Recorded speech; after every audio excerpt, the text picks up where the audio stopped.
A woman was pushed off a tall building by her cheating husband and her best friend. She should have died tragically, but she found herself back to 10 years ago.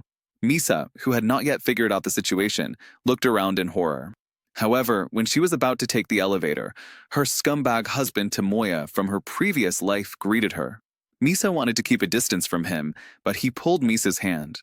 Misa finally ran out of the elevator, but she met her best friend Raina again.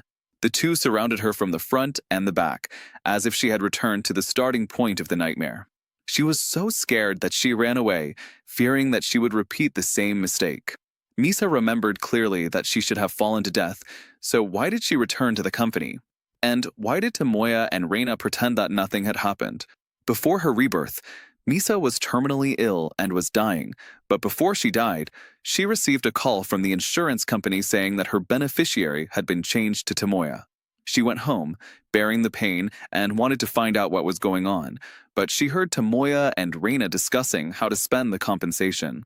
Misa didn't expect that her best friend, who had always been harmless, would do such a thing. Misa opened the door and asked what was going on. Raina said that they could not stand the loneliness and could only rely on each other. Misa could not accept the betrayal of her husband and her best friend, and angrily asked her husband if he couldn't wait until she left before starting over, because she was still alive now. Seeing that the matter was exposed, Tomoya simply tore off his disguise and asked Misa not to tell anyone about the insurance beneficiary. Tomoya also claimed that Misa's grandmother was just an old woman in her twilight years and had no right to receive the money. Tomoya became more and more excited as he spoke. He blamed all the misfortunes on Misa and believed that his life became like this because of her, the disaster star. Desperate Misa never wanted to see them again, but Raina changed her friendly attitude. Raina mocked Misa, saying that she was her only friend and that she had only done something wrong, but Misa was still nagging about it. Misa fell to the ground in pain, and Raina leaned over and said to her, "It's the end anyway. I'll tell you, I've always disliked you." When Misa said she was going to notify the insurance company, the two simply went all out and pushed her down the stairs. It wasn't until Misa saw the date on the billboard that she realized she was really reborn. Misa traveled from 2025 to 2015 with all her memories of her previous life. Misa looked at her younger self in the mirror and was surprised to find that the cancer on her body had disappeared. This time she wanted to start over again. Misa ran on the street, enjoying the food to her heart's content, until her colleague called her and she remembered that she had an important meeting to report to this afternoon. In her previous life, Misa made a fool of herself during the report, and she vowed not to repeat the same mistake in this life. However, despite all the calculations, one step was missed. In order to embarrass Misa in her report, Raina in her previous life deliberately misrepresented the meeting place, leaving her too late to go to the meeting. As expected, Raina called and said hypocritically that she had remembered the wrong address. Misa hurried to the scene and fell on the road like in her previous life. When she looked up, she saw the familiar man in a suit. Misa remembered clearly that in her previous life, she got an unactivated visitor's pass because of her lateness. Misa failed to catch the same elevator as the man in the suit and had to take the stairs, so she rushed to the meeting room breathlessly, delaying her report. Thinking of this, Misa immediately stood up, sped up and got ahead of the man in the suit, and got the activated visitor's pass. Misa hurriedly took the elevator, but accidentally fell into the arms of the Minister Wataru. The minister simply reminded Misa that the scarf did not suit her and left the elevator. Arrived at the meeting room smoothly, but when reporting, Misa remembered that if she reported in the same way as in the previous life, the final result would be that the client would not accept it. So she decisively put down the documents and blurted out that she wanted to make bubble milk tea beyond Misa's expectations. In this life, the client rejected the proposal faster than in the previous life. But what Misa didn't know is that the gears of fate had quietly turned. Wataru became interested in milk tea. For providing the wrong meeting place, Raina ran over to apologize. She thought Misa would obediently say it was okay and wait to see her laugh. But she didn't expect that she, who had always been weak, would just leave this time. Recalling everything that happened to her, Misa still couldn't believe that she actually traveled back to 10 years ago with her memories. In the evening, Tomoya invited Misa to watch the World Cup together, and Raina and her boyfriend Tomoya were there. Although Raina already had a partner, her attention was all on Tomoya. In order to avoid Reina's hypocritical advances, the waiter spilled the wine on Misa. Raina immediately put the blame on the waiter, her face full of care and concern. However, Misa knew that Raina in her previous life had played her in the palm of her hand with such a hypocritical sisterhood. A fierce football match was playing on the TV, and Misa calmly said the team that was about to win. Tomoya was skeptical, but when the result came true as she said, Misa's heart was shocked. She remembered that at this time in her previous life, Tomoya would kiss her in excitement. After Misa realized this, she immediately made a move and successfully avoided the intimate contact that was about to happen. At the moment when Tomoya was about to kiss Reina's boyfriend, Misa had already quietly left the scene. Misa was confused. She had obviously made changes, so why was it still happening? Just when she was puzzled, Minister Wataru passed by and saw Misa almost knocked over a pot of hot water while she was in a daze, and immediately came to her rescue. This action reminded Misa that she was also scalded by a kettle in her previous life, but the accident happened to Wataru in this life. Misa finally understood that what was supposed to happen would not change, but it could be transferred to others. If she wanted to completely get rid of the nightmare and stop letting misfortune befall her, the only way was to let Raina bear everything she had experienced in her previous life. If what was supposed to happen would still happen, the script would not change. Misa made a bold decision to give Raina her terrible life in her previous life. Misa looked forward to Raina and Tomoya getting married. After her rebirth, Misa knew that her bestie would deliberately spill food on the leader. So Misa rushed forward and pretended to greet the leader enthusiastically. Misa touched Raina lightly, causing the food in Raina's hand to accidentally spill on Tomoya. Fate may not be completely changed, but Misa has found a way to marry bad luck to someone else, and she is secretly happy. However, Tomoya habitually threw his suit to her to wash as usual. But this time, Misa responded coldly, "Why do you want me to wash your suit?" After saying this sentence that she didn't dare to say before, Misa was so happy. This is how to deal with a scumbag. Looking at her young self in the mirror, Misa made up her mind to completely change the humiliating and bad life in her previous life.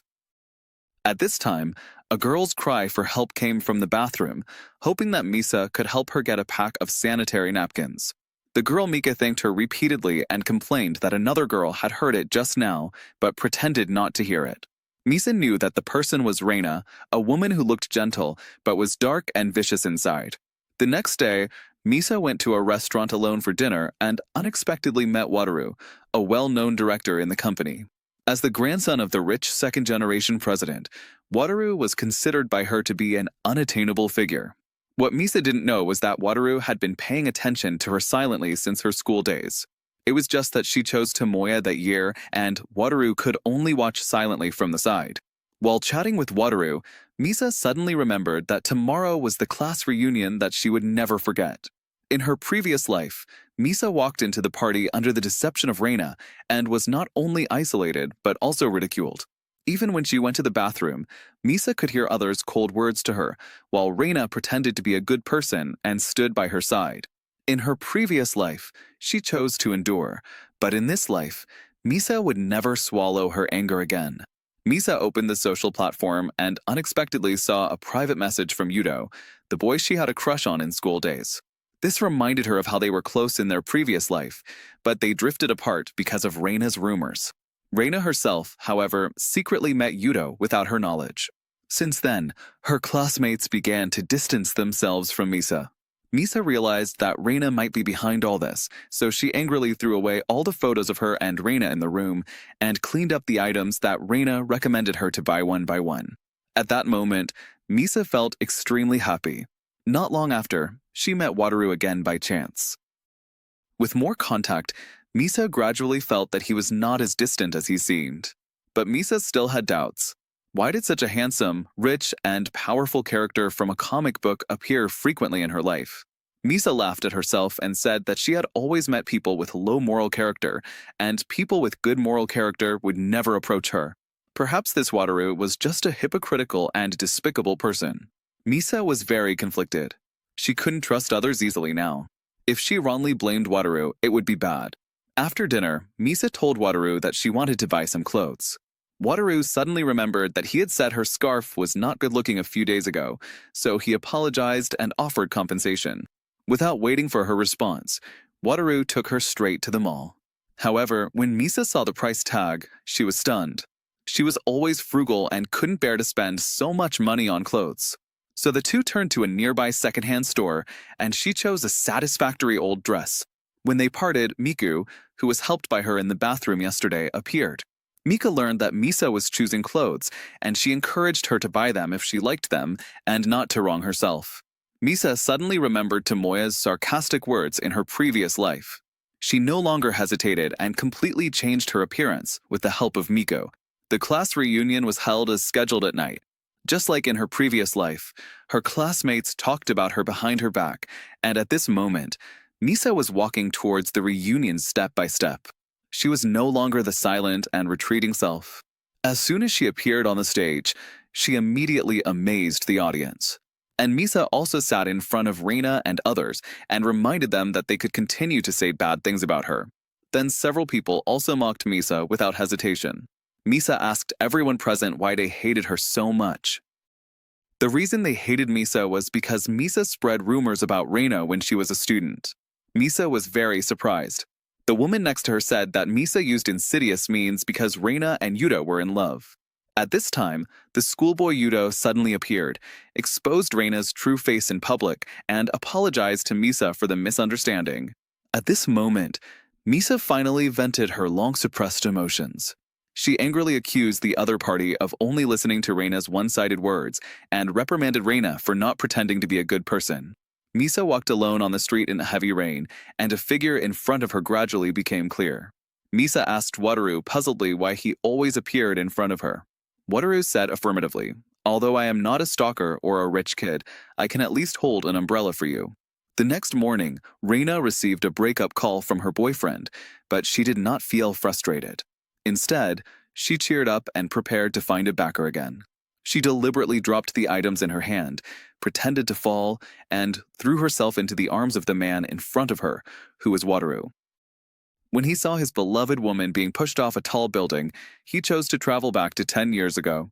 But he didn't know that his beloved woman also traveled back with him. As soon as Wataru returned to 2015, he met Raina, who killed Misa in his previous life. Raina took the initiative to throw herself into Wataru's arms and lied that she had sprained her ankle in order to gain Wataru's concern. But Wataru just glanced at her indifferently. History is repeating itself according to its original trajectory. The manager once again asked Misa and Yuriko to redo the grape project. Misa clearly remembered that in her previous life, they had worked overtime endlessly for this, repeatedly revised several versions, and finally submitted the first version of the document by mistake due to various coincidences. It was not until then that she realized that the manager had not read any plan at all, and everything was just to force them to give up so that Raina could take over. That time, Yuriko missed picking up her daughter because of overtime, causing the child to fall and get injured. Memories came to her mind, and Misa firmly said to Yuriko, "The project proposal does not need to be revised, just reformat it and it will pass." Although Yuriko was terrified, she bit the bullet and handed it in, and was surprised to find that Misa was right. The disaster that would have fallen on the child fell on the manager this time. Raina was no longer a pushover in her student days, and her little tricks were exposed on the spot by Misa. In order to ease the relationship, Raina pretended to repent, saying that she was young and ignorant, and she did those things only because she was afraid that Misa would be snatched away by others. If she hadn't come back with the memory of her previous life, Misa might have believed her. But in order to let Raina bear the consequences for herself and to successfully match her and Tomoya into marriage, she could only pretend to forgive. The two walked all the way downstairs of the company, but Raina suddenly said, "I have broken up with my boyfriend and now I have a new crush." Misa was shocked. According to the plot of her previous life, she had not broken up yet. Misa followed Raina's eyes and found that she was looking at Wataru. Could it be that because of a decision of hers, Raina fell in love with Wataru? If so, Raina and Tomoya might not be able to achieve a happy ending. When Misa was full of doubts, she heard Raina say to Wataru, "Thank you so much this morning, because you are by my side, which makes me feel so safe." Misa panicked at this time, because she knew who all of Raina's previous boyfriends were. In Misa's previous life, Wataru and Raina had no intersection. If the plot changes, it means that Misa's plan will be completely disrupted. The implementation of the great project is about to begin, and Misa originally planned to let Wataru help her. But when she was about to tell Wataru about this, she saw Wataru and Mika interacting intimately in a stairwell. Misa suddenly became furious and immediately labeled Wataru a super scumbag in her heart. But despite this, she still told Wataru about the project.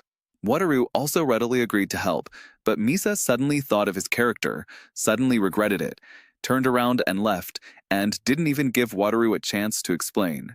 Tomoya broke into Misa's house with a spare key and told her that he would also go to the vineyard to inspect tomorrow. In order to get Raina to turn her attention to Tomoya, Misa decided to take him shopping and create a dazzling outfit for him.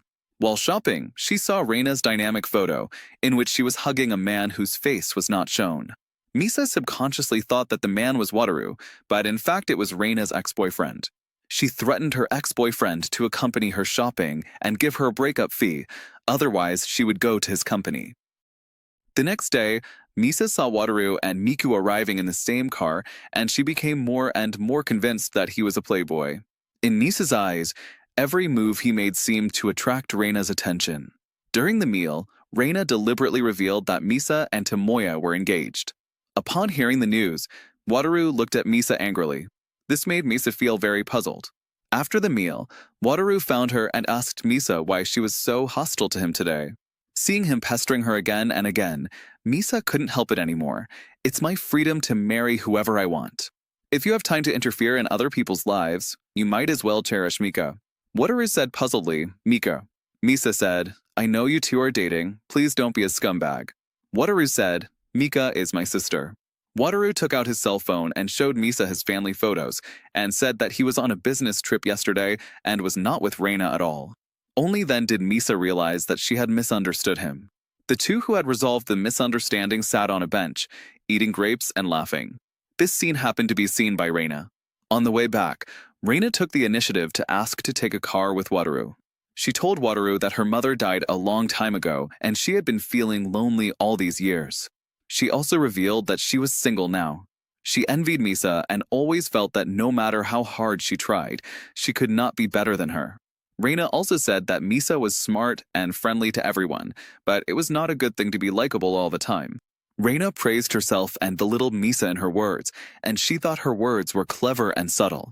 But she didn't realize that Wataru had already seen through her true colors and hit back without mercy on the spot. Are you Misa's good friend? Are you always destroying your friend's reputation behind her back? Raina was stunned and her words became hesitant.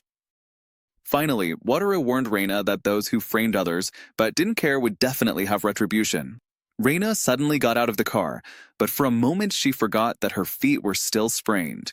Seeing the three people in the car staring at her, Raina resolutely made up her mind and deliberately stood in the blind spot to make them mistakenly think that she was kissing Wataru. But in fact, Raina looked at Wataru with fierce eyes. Raina cleverly created the illusion of the two kissing, successfully misleading Misa and others. Then she took the opportunity to find Misa alone, wanting to show off, but she didn't expect that Misa said Wataru was a playboy before she opened her mouth. The reason why Misa spread rumors about Wataru was to correct the direction of the plot. At this time, Raina had just been rejected by Wataru, and hearing Misa's comments on Wataru happened to coincide with her mind. Raina frankly said that Wataru was a disgusting person and she was just deceived for a while. In order to distance herself from Wataru, Misa deliberately kept a distance from him in the company. Wataru noticed something unusual and took the initiative to ask her to meet alone to ask the reason. When Misa mentioned the kiss between the two, Wataru thought she was alienating herself because of this and hurriedly explained, I told Raina that I was not interested in her, but she got so close to me and called me a jerk. Misa couldn't help laughing. After laughing, Misa calmed down and suggested that it would be better not to meet alone in the future. She knew that the purpose of her rebirth was to change her fate. If she continued to have contact with Wataru, she might deviate from the trajectory of her life again. In order to avoid complications and delay the opportunity, Misa began to match Raina and Tomoya. Misa asked the two out and deliberately showed her affection in front of Raina. Misa knew that Raina would never tolerate her happiness. The more she provoked Raina, the faster things would develop. As expected, Misa deliberately got Tomoya drunk at night and then pretended to go to the bathroom, but actually hid in the dark to observe. Misa watched Raina reach out to Tomoya, and Tomoya did not dodge at all. Misa witnessed her best friend teasing her boyfriend, but she did not get angry but laughed instead. Raina's actions were faster than Misa expected. The next day, Raina asked Tomoya to meet at the bar. She said that Misa seemed to be very close to others recently, and at the same time she insinuated that Misa was engaged but had an ambiguous attitude, and even compared her to Misa's mother, mocking her that like mother, like daughter. After separating from Raina, Tomoya called Misa to talk about the meeting between the parents of both parties. While they were talking, Wataru suddenly appeared and grabbed Misa's hand. "I will help you." Misa felt that if someone interfered in her affairs, it would change someone's life trajectory again. Misa, who rejected Wataru's kindness, just walked out of the company and met Tomoya. Tomoya asked her on the spot why she changed the door lock and why she held hands with Wataru in the office. It turned out that Tomoya had seen all this a long time ago. During the conversation between the two, Tomoya told Misa's mother that she abandoned her family. Misa was surprised. Why did he know this? It must be Raina who said it. Back home, Misa felt a sharp pain in her abdomen. The feeling was exactly the same as when she had cancer in her previous life. The next day, Misa had lunch with Raina. It was Raina who told Tomoya that she was too close to others, but now she falsely accused others in front of Misa. Raina said Tomoya suspected that she was having an affair with someone else and advised Misa not to rush to get married and to see clearly the character of the person first. Raina also said, "Even if Misa doesn't marry Tomoya, I will always be with you." Raina's hypocritical face was clearly revealed. That night, Tomoya took the initiative to come and apologize for his behavior yesterday and took out the reserved wedding room, hoping to finalize the wedding date as soon as possible. He thought that an apology would be able to exchange for Misa's forgiveness, but he didn't expect that Misa was no longer the person she knew. Misa immediately proposed to break up with Tomoya, but Tomoya was still concerned about the apartment, and Misa proposed to terminate the contract. With the word breakup, the original life trajectory was quietly rewritten. Wataru learned from Miko that Misa proposed to terminate the contract and was now going to the apartment to handle the procedures. He hurried over, worried that the tragedy 10 years ago would happen again. At this time, Misa had just arrived at the apartment, and an ominous premonition came over her. Suddenly, Tomoya appeared and held her tightly. This moment seemed like 10 years ago. Misa was pushed downstairs by Tomoya and Raina. The script of life, if you don't find a replacement but insist on changing your fate, will usher in the last scene. At this time, Wataru appeared and hugged Misa and said that he would never let her die again. In the previous life, an orange rolled next to Misa's body, and Wataru, who was holding the orange, witnessed her death scene with his own eyes. Because of this, Wataru also traveled to 10 years later. The two most exciting episodes are about to be presented. Tomoya actually had a relationship with Raina. He planned to keep their relationship secret. Tomoya kissed Raina affectionately and left without looking back. The reason why the relationship between the two developed so quickly started a few days ago. After Misa broke up with her boyfriend that day, Tomoya felt very sad and called Raina to complain. Tomoya sat alone in the restaurant and cried loudly, saying, "Misa wants to break up with him." Raina picked up the phone and persuaded calmly on the surface, but she couldn't hide her ecstasy in her heart. This is exactly what she dreamed of. However, what Raina didn't expect was that in Tomoya's heart, Misa was like an inexhaustible treasure. In order to ensure a rich and worry-free life after marriage, Tomoya went to find Misa the next morning. Of course, in order to let Raina and Tomoya be together, Misa agreed to Tomoya's apology and plea and did not break up with him. At noon, Misa found an excuse to ask Raina to have dinner. It turned out that the date for them to meet their parents had been set. This was her first time meeting Tomoya's parents. For a moment, Misa didn't know what to wear and was very nervous.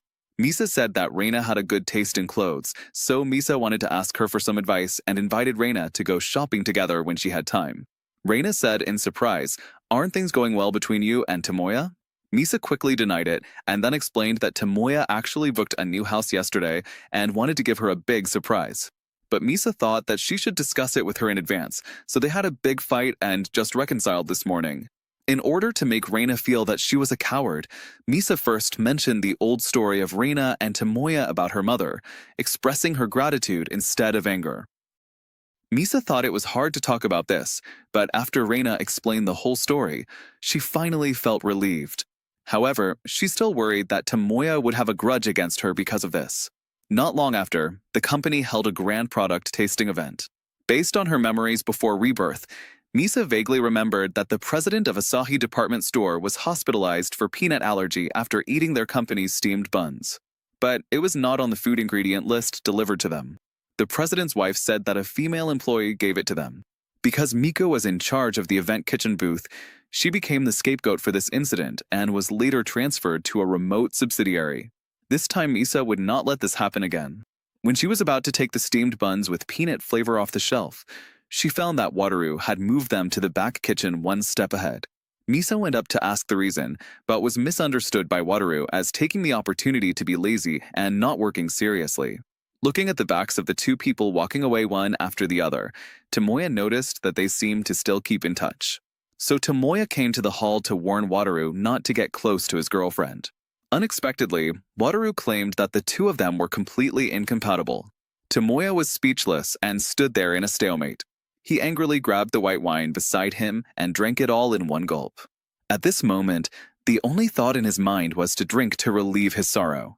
At the same time, the section chief took out the peanut-flavored steamed buns from the kitchen. When he just came out, he happened to meet the two presidents of Asahi department store. In order to express his gratitude and leave a good impression, the section chief stuffed a box as a souvenir. At the request of the president's wife, the section chief asked Raina to get a food ingredient list. After the tasting meeting ended in the evening, Misa was still busy working. At this time, the tipsy Raina also came, and the two had a big fight over something, which was also one of Misa's revenge plans. As expected, Misa's room card was stolen by Raina. A few minutes later, Raina ran into Tomoya, who was also tipsy. In order to take revenge on her best friend, Raina decided to use her charm to take her away immediately.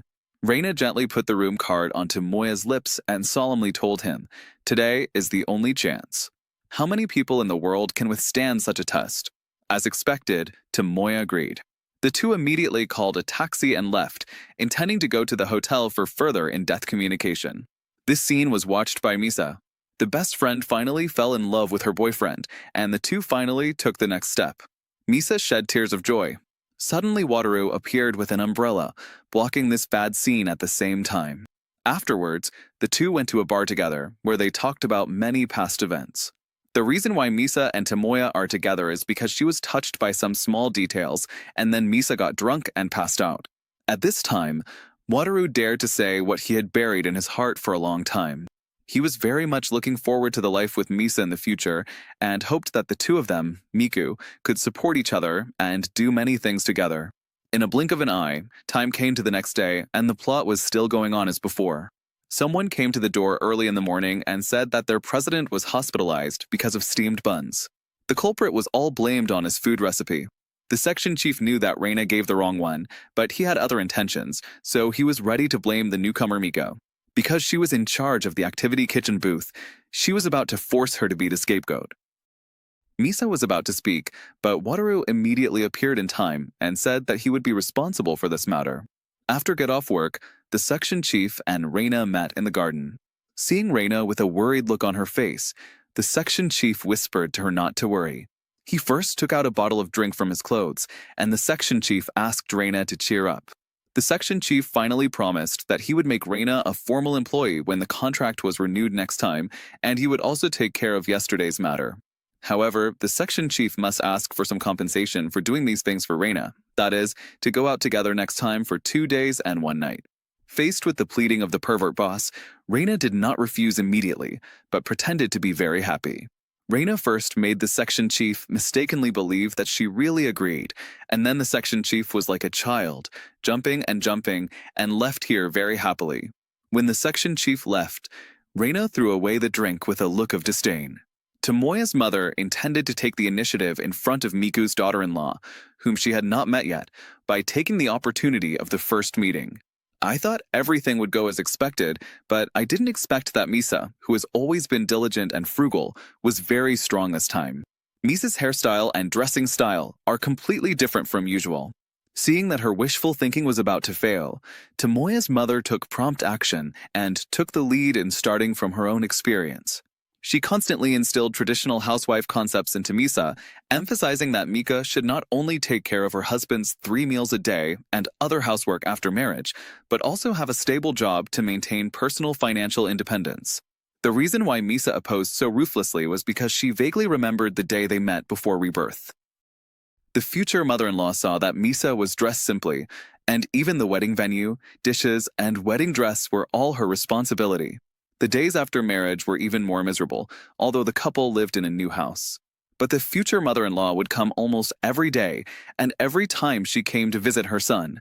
Misa completely became the nanny of this family, and her husband never did housework once. The married life was no longer as sweet as before. The future mother-in-law treated the couple differently, giving her daughter-in-law special beef, and the super high-grade beef belonged only to her son. In addition, the future mother-in-law also constantly put pressure on Misa to hurry up and give birth to a grandson.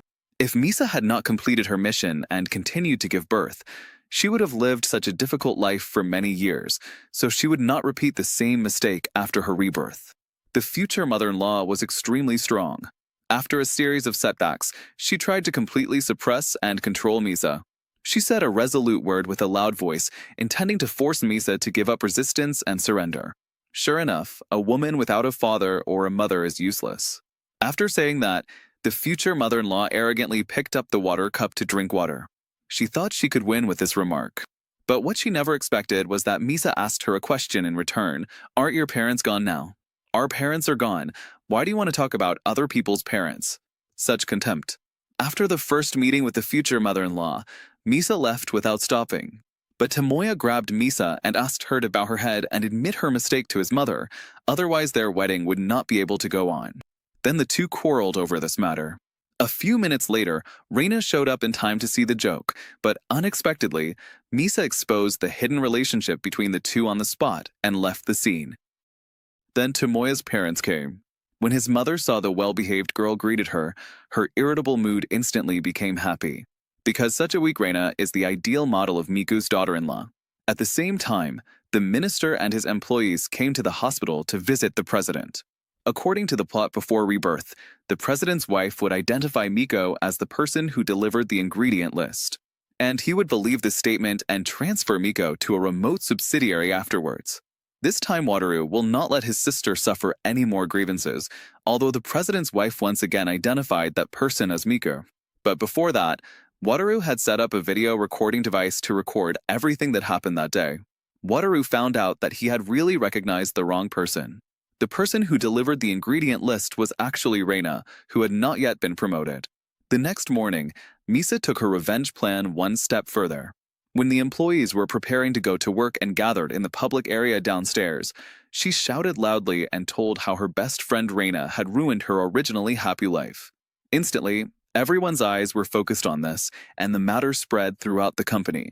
The whole company kept talking about Raina behind her back, and then Raina was called to the office by the section chief again. According to the section chief, although he knew the whole story, but because Raina cried and begged him, hoping that he could shift the blame to Miku, the section chief could not tell the truth. The section chief gave up the agreement they made with each other because he also heard about what happened downstairs today.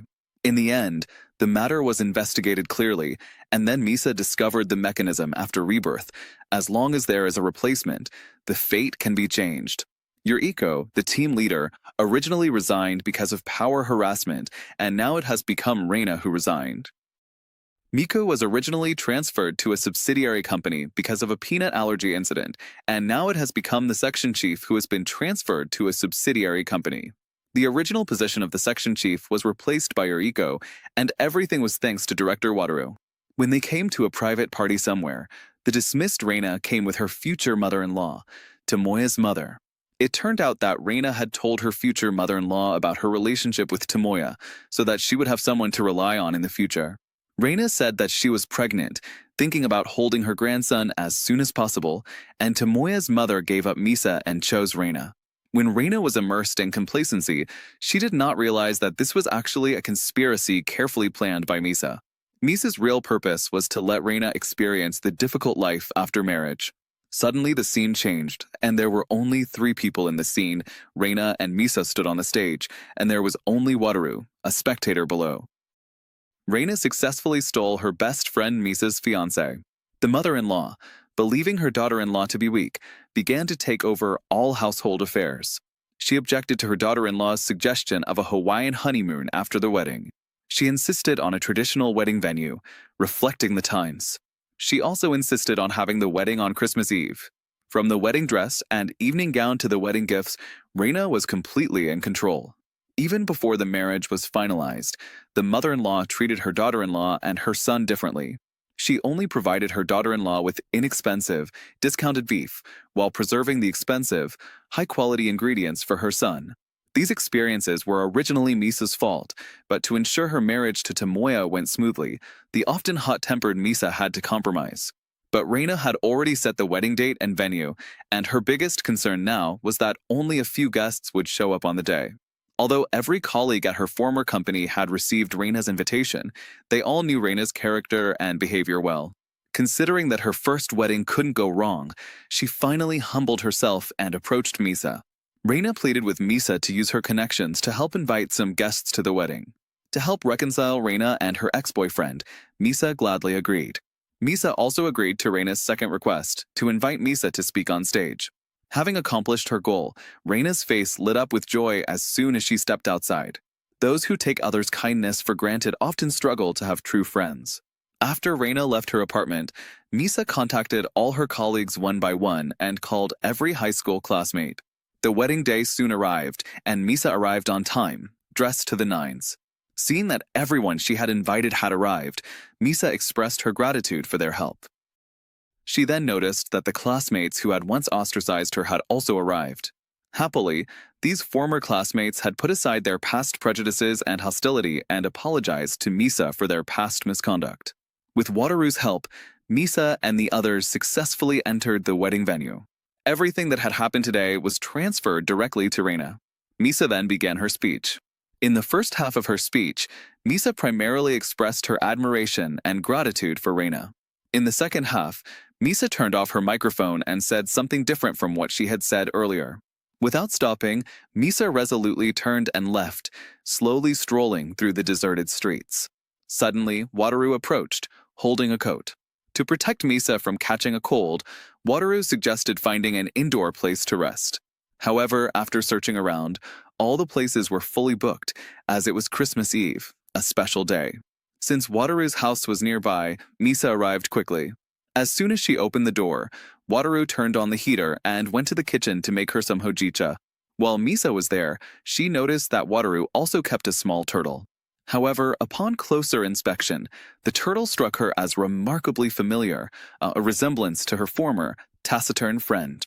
This scenario seemed almost impossible, but then Wataru revealed the truth, giving her a huge surprise. It turned out that it was Wataru who had rescued the turtle, a friend of Misa's.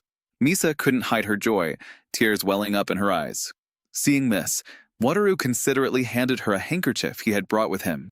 After calming down, Wataru showed Misa the Christmas tree he had meticulously built.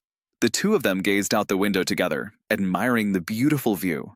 Seconds later, the air suddenly filled with an air of ambiguity. The two couldn't help but slowly approach, their eyes meeting, their gazes fixed on each other.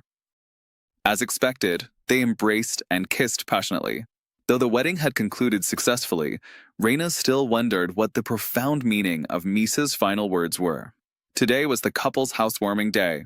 Seeing his wife sitting alone, unassisted, Tomoya, tired from moving, asked her to help. However, Raina immediately thought of Misa, who could be of service without compensation. But to her surprise, when she called, the number was reported as unavailable. Raina opened their chat history and discovered that Misa had recently left the group. Then, she checked her social media accounts and discovered that she had also been blacklisted by Misa. At this point, Raina sensed something was amiss. She went to Misa's apartment in person, but it was completely deserted. Then, with a sudden inspiration, she logged into Miku's social media account. Discovering that Miko had just posted about purchasing ingredients for a New Year's Eve party, Raina deduced that they must be together. Using the pictures above, Raina found the address and spotted Miku and Tanabe entering a mansion together. Inside, Wataru and Misa were working together, methodically preparing everything needed for New Year's Eve. As Wataru handed Misa some freshly cooked fried chicken, Reina, perched on the rooftop across the street, watched the scene unfold. Instantly, memories flooded back to Reina, and she realized that Misa had been deliberately trying to prevent her from approaching Wataru. Reina believed that Misa had maliciously defamed others and spread rumors about Wataru's promiscuity, ultimately leading to her complete disillusionment with Wataru. Reina speculated that Misa's goal was to eliminate her competition, while she had been secretly approaching Wataru. Reina believed that her acquaintance with Tomoya was also due to Nisa's introduction, and that Misa had fostered a deep bond between them, ultimately leading to their marriage. Reina was convinced that everything Misa had done before was intended to introduce her to her fiancé. Then, Reina successfully deciphered the meaning of Misa's words on their wedding day. Looking at the two people happily enjoying each other upstairs, Reina was so angry that her back teeth almost broke. In Reina's mind, these items that should have belonged to her had been secretly taken by Misa. Reina vowed to take them all back. The next evening, Section Chief Yuriko, along with Misa and Miku, returned home and were surprised to find her husband sharing a room with a newly hired university student. Misa stared at the scene before her, which was exactly the same as the one she had experienced before her rebirth. Misa couldn't help but wonder, could it be that the tragic fate she had once endured had now been transferred to Yuriko? According to Misa's memory of the events of her past life, Yuriko would have gone to the balcony and called her husband's parents. At this point, during a heated argument, her husband lost control and cruelly pushed his wife off the balcony. Misa realized she couldn't allow such a thing to happen again. Finally, with Misa's help, she pushed the man to the ground. However, her friend Yuriko suddenly felt a sharp pain in her heart, lost her balance, and fell straight down the stairs. Yuriko was then taken to the hospital by Miko and Misa for treatment. From the doctor's conversation with Yuriko, Misa was struck by how familiar the scene was. Isn't this exactly what she had experienced before her rebirth? Could the cancer have truly metastasized to Yuriko? This was not the outcome Misa had expected. Meanwhile, as Tomoya finished work and prepared to return home, he encountered a group of debt collectors at his doorstep. To avoid violence, Tomoya quickly sought shelter and waited until the suspects had left before returning home. His newlywed wife, Reina, prepared a delicious dinner for him. Reina also told him that she had visited a real estate agency earlier that day. Reina then deduced that Tomoya had not paid the down payment for the house. Reina further deduced that Tomoya's claim of strong investment skills was untrue and that the entire situation was a scam orchestrated by Misa. After further questioning, she learned that Tomoya had confessed that Misa had paid the down payment. Tomoya had tried to keep the secret from Reina, but Reina felt that two of her closest friends had colluded to conceal the truth. Reina then learned from Tomoya that she had relied on investment advice from a senior. In less than a year, Tomoya's investment had been wiped out, and he was also 26 million yen in debt. Upon hearing this, Reina realized that Tomoya wasn't as good as he appeared, but rather a perfect image deliberately created by Misa. Misa's true intentions were now clear. She was simply trying to pass on her abandoned boyfriend to Reina, forcing these two delinquents to marry. After realizing this, Reina engaged in a series of madcap behaviors. She first added a large amount of chili pepper to her dinner and then drank cold drinks instead of water. In Tomoya's mind, he married Reina because she claimed she was pregnant. Now, Reina was acting in ways that could harm the unborn child, and Tomoya rushed to intervene. However, Reina explained that the pregnancy was a fabrication, and her true purpose in marrying him was to win him back from Misa. Reina had always thought Tomoya was a wonderful person, but she had never imagined he was so deeply in debt. At that moment, Tomoya's world collapsed. If she hadn't told her mother about her pregnancy, Tomoya wouldn't have broken up with his ex-girlfriend. Then Reina told him everything, saying that their marriage was all orchestrated by Misa. Reina believed that Misa had orchestrated their marriage so she could be with Wataru. As soon as she finished speaking, a familiar voice rang out. It turned out to be her mother-in-law, who had been eavesdropping. Upon learning that Reina's pregnancy was fake, she collapsed to the ground, motionless. Watching this, Reina laughed maniacally. Even then, as soon as the medical examination results came back, Yuriko told Misa about her cancer diagnosis. At the same time, Yuriko was planning to have Misa replace her position. When Yuriko went to apply to the higher-ups, she happened to run into Wataru. Wataru then learned from others that Yuriko had resigned due to cancer. That evening, Misa, having just finished work, called Wataru and said she had something to tell him later. While they were still on the phone, Tomoya suddenly appeared with a bouquet of flowers. Tomoya blamed Misa for his current misery. Tomoya said that if it weren't for Misa's meticulous planning, his life wouldn't be so miserable. Then, Tomoya repeated his old tricks, insisting that Misa show him the luxury apartment where she lived. Tomoya was immediately rejected by Misa. Just as he was about to flee, Tomoya stopped him. Tomoya threw the flowers he'd bought at her, and the two of them began to chase each other. Misa was exhausted, so Tomoya quickly grabbed her and threw her to the ground. Seeing that Misa still had some hope of escaping, Tomoya pinned her against the guardrail. Tomoya desperately strangled Misa, and it looked as if she was about to suffocate. Wataru arrived just in time to save her, but Tomoya himself held him in a tight stranglehold. Tomoya believed that if Wataru hadn't appeared, his girlfriend, Tomoya, wouldn't have broken up with him. Tomoya blamed Wataru for all his problems and exerted all his strength. In the nick of time, Misa pushed Tomoya to the ground. After both sides recovered, Tomoya, realizing he was no match for her, stopped fighting. Tomoya uttered a harsh threat, threatening to make the two of them restless. After the brutal encounter, Wataru quickly took his beloved to another apartment. With Misa's meticulous assistance, the wounds from the previous fight were meticulously cleaned and bandaged.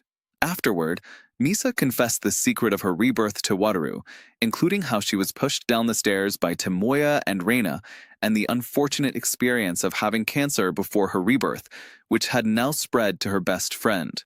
Wataru knew all this, but to protect Misa from further foolishness, he offered the most heartless words. They were to never meet privately again. Soon, Raina made a new move, meeting privately with a mysterious man at a large factory and assigning him some matters. That day, Misa learned from Yoriko that Wataru had arranged for her to see a highly skilled doctor a few days earlier. Thanks to Wataru's help, she was able to transfer to another hospital for surgery. Before her rebirth, Misa herself had been suffering from cancer, but now it had spread to Yoriko, leaving her feeling overwhelmed with guilt and sadness. However, they couldn't contact Wataru. Miku asked her father, but he said he hadn't been at the office recently. Thankfully, they found a clue on Wataru's computer. He had left for Misa's hometown. To confirm whether he was away for work, Miko went outside and called her father again. As soon as she left, Misa discovered a big secret. Every event Wataru had marked on his calendar was closely connected to both of them. It was then that Misa realized Wataru was also a reborn person. Wataru's car accident happened just a few days later and, coincidentally, in Misa's hometown. Fearing a repeat of history, he decided to head to Misa's hometown. Meanwhile, Wataru called Tomoya, wanting to meet him to discuss something. After Wataru finished paying respects to Misa's deceased father, Tomoya arrived by car. At Wataru's invitation, Tomoya got in the car. Tomoya naively believed Wataru was genuinely there to discuss business, but his true intention was to perish alongside him. Fortunately, only in this way could Misa survive. Within a short distance of the car accident in his previous life, Wataru suddenly stepped on the accelerator, accelerating dramatically. This bizarre behavior frightened Tomoya, who was in the passenger seat, so much so that he broke out in a cold sweat and was at a loss for words. Just as they were about to plunge off the bridge, Misa was already waiting there. Thankfully, no tragedy ensued, and the car came to a safe and stable stop. Then Tomoya got out of the car, and the two of them drove away, leaving Tomoya alone on the cold bridge. Tomoya was confused. Why would Wataru do this, and why was Misa here? They found a relatively empty spot to stop, and Wataru told her everything about himself. Before his rebirth, Wataru's sole purpose in coming to Toyama was to hope that Misa could rest in peace there. After all, Misa would find peace by her father's side. If Yoriko's surgery was successful, she would be able to metastasize the cancer. Wataru had to find a replacement, just in case. The best candidate was Tomoya, because that would allow Misa to truly be free. Misa didn't want her friends to be implicated by her own affairs. Wataru slowly approached Misa and spoke the words buried deep within. "I've always had you in my heart, but I wasn't able to play a role in your life. I deeply regret this, so I've been reborn." Wataru pulled the origami shaped like a turtle from his pocket. "Your father gave it to me when I was riding in his taxi." It turned out that Wataru had been in a car accident while escorting Misa's ashes to her father's grave. When he woke up, he was in Misa's father's car. This was their second meeting. The last time they met was when they were in college. Because the school was so large, Wataru hadn't found his daughter yet, so he acted as a guide and wandered around for several hours. Then, Misa's father handed him an origami and a handful of candy. When Wataru opened his eyes again, he found himself on a bridge. He pulled out his phone and saw the time was 10 years ago. With his doubts in mind, Wataru arrived at a place and discovered that everything displayed around him was from 2015. At this point, he finally became convinced that he had been reborn. As he was about to go to work, Wataru happened to meet the newly reborn Misa in the elevator. When Misa was pushed downstairs by her boyfriend and best friend, she had also been in her father's car from the hospital to her home. But as if his memory had been erased, her father also gave her an origami and a handful of candy before getting out of the car. Wataru slowly took Misa's hand and handed her the origami shaped like a turtle. Wataru said he has no regrets in his second life. But Misa had the opposite idea. She wanted him to be part of her future life. Misa didn't want to be helped or protected. She hoped they could continue on together. Misa believed there must be a successful way to transfer the tragic experience onto the evildoers. They then embraced each other tightly and returned to the beach, strolling and chatting. However, they soon received a call from Miku, saying she had seen a group of photos on Reina's social media account of a visit to Misa's hometown. Misa was completely surprised that her former best friend would actually set her sights on her grandmother. At that moment, Raina was wheeling Misa's grandmother into the snow. Misa and Wataru then split up to search for her grandmother. Thankfully, Misa soon found Raina alone, but there was no sign of her grandmother. In a moment of panic, Raina pinned Misa to the ground. Just as Raina was about to kill her, Wataru's voice suddenly reached her from afar. Raina let go, ready to prepare for her next move. When Wataru saw Misa lying in the snow, he hugged her tightly and shared some good news. He had just found his grandmother and had brought her back safely. After a long walk in the snow, Tomoya finally found a convenience store. Tomoya not only charged his dead phone, but also filled his hungry stomach. Tomoya suddenly received a call from his mother. Raina had beaten her, breaking her nose and causing heavy bleeding. As soon as he hung up, Raina appeared at the window and Tomoya's demeanor shifted. In the past, Tomoya would have fought tooth and nail against anyone who dared to treat his mother like that. But now he stood by his wife, supporting her regardless of the consequences. He also suggested that they go to Hawaii for their honeymoon together after everything had settled. But Raina got off the bus halfway, saying she was too embarrassed to see her mother-in-law and wanted to visit them later. A few days later, Tomoya received a call from his wife. Raina panicked and told her husband that she had just visited her mother-in-law at the hospital and found her in a coma, her condition extremely critical. Tomoya, without giving it much thought, prepared to go. After the car had driven some distance, Raina told him it was all a conspiracy. Recently, she had noticed Tomoya browsing online for tips on committing the perfect crime. When they were first married, her mother-in-law had pressured Tomoya into buying insurance. A series of bizarre events had made her acutely aware that something was amiss. She immediately retaliated, using a payphone to trick the man into driving to the hospital.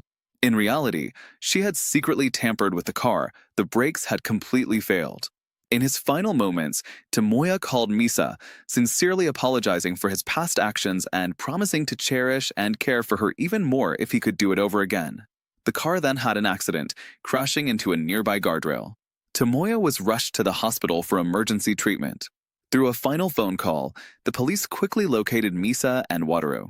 After negotiations, the police ultimately decided to coordinate their efforts to apprehend the suspect, Raina.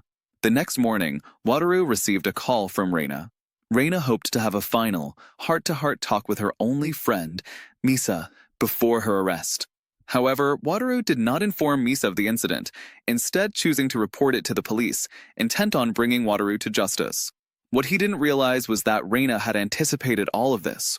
She appeared as a waitress and informed Misa, who was heading to the memorial service, that she was in danger. Because Raina had sent the lewd section chief from before, if she wanted to see Misa alive, she had to follow her. Raina threatened, "If you want to save Misa, kiss me first." To save Misa, Wataru pretended to agree. Wataru deliberately loosened his seatbelt and leaned forward. Just as Raina was secretly congratulating herself on the success of her plan, Wataru suddenly reached out and grabbed her by the neck. As Wataru continued to demand where Misa had been taken, Reina suddenly stabbed him in the abdomen. The roles of prey and hunter suddenly reversed, and the wounded Wataru slowly sat back down in his chair. After dealing with this troublesome figure, Reina moved on to deal with another. When Misa awoke and opened her eyes, she saw them at the amusement park, riding the same Ferris wheel as they had in their childhood. Reina cherished this current relationship. She showed Misa the bracelet she had recently knitted and prepared one for her as well. Under Reina's loud scolding, she forcibly put it on Misa's unwilling hand. Misa demanded Reina's intentions. Reina then explained her true intentions behind the kidnapping, hoping that both parties could sit down and discuss things calmly. She confessed that she had been contemplating her future, and that without Misa's presence, she felt lost. Her presence alone provided her with inspiration. However, Misa immediately saw through Reina's scheme and broke up with her, declaring they would never see each other again. Reina declared that they would never be apart again. Misa then revealed her rebirth and revealed that she had been killed by her. However, Misa now believed that it was all Reina's fault, as she didn't know her well enough at the time. Misa's life today is far happier than Reina's. Hearing this, Reina's emotions suddenly lost control, and she whipped out a knife, muttering that her life would never be reconciled. Reina intended to die with Misa, planning to kill her first and then jump to her own death. Meanwhile, the former section chief had locked the rotating Ferris wheel and installed a lock on the equipment. Just when everyone thought everything was going smoothly, the injured Wataru appeared, shattered the glass with a punch, and knocked the former section chief unconscious with a kick. Suddenly, the door to the car flung open and Reina nearly fell. Fortunately, Misa intervened and caught her. After a moment's reflection, she resolved to die, unwilling to implicate others, and chose to plunge straight down from the height. Wataru and Misa embraced each other, but Wataru, due to excessive blood loss, remained unconscious. After hearing the news, the family arrived, and Miko and Misa remained by the bedside. While in a coma, Wataru dreamed of his beloved mother, who urged him to stop worrying and cling to his beloved and return home to be with his beloved. Even further down the road, Tomoya, who had been seriously injured, had just been pronounced dead by a doctor. Soon after, Wataru regained consciousness, having discovered that the effects of the car accident that had occurred before his rebirth had been transferred to Tomoya. At the end of the film, Misa's cancer and Wataru's car accident were transferred to other people. Tomoya and Reina were buried together, and as a former friend, she visited them. After a period of treatment, Wataru successfully recovered, and a special ceremony was prepared for him. Yuriko, another cancer patient, successfully controlled her condition with the help of doctors and is now in good health. She later revealed that while she was receiving treatment, her husband unexpectedly ended his relationship with the university student and even took on household chores for the first time, taking care of their daughter's school chores. Even so, Yuriko had no intention of continuing with her husband and filed for divorce. Meanwhile, after spending some time with Yudo, Mika gradually developed a fondness for him. Taking advantage of the beautiful night, she confessed her feelings to Yudo. As Misa drove back, she encountered her father and his car, which then drove off in different directions. For this kind-hearted father, he had done his utmost to transform his precious daughter's happiness from a difficult situation into a fulfilling one. At this moment, his mission was accomplished, and he could leave with no regrets. For Misa, after her rebirth, she not only changed her fate, but also found her purpose in life and a beloved person who could support her for the rest of her life.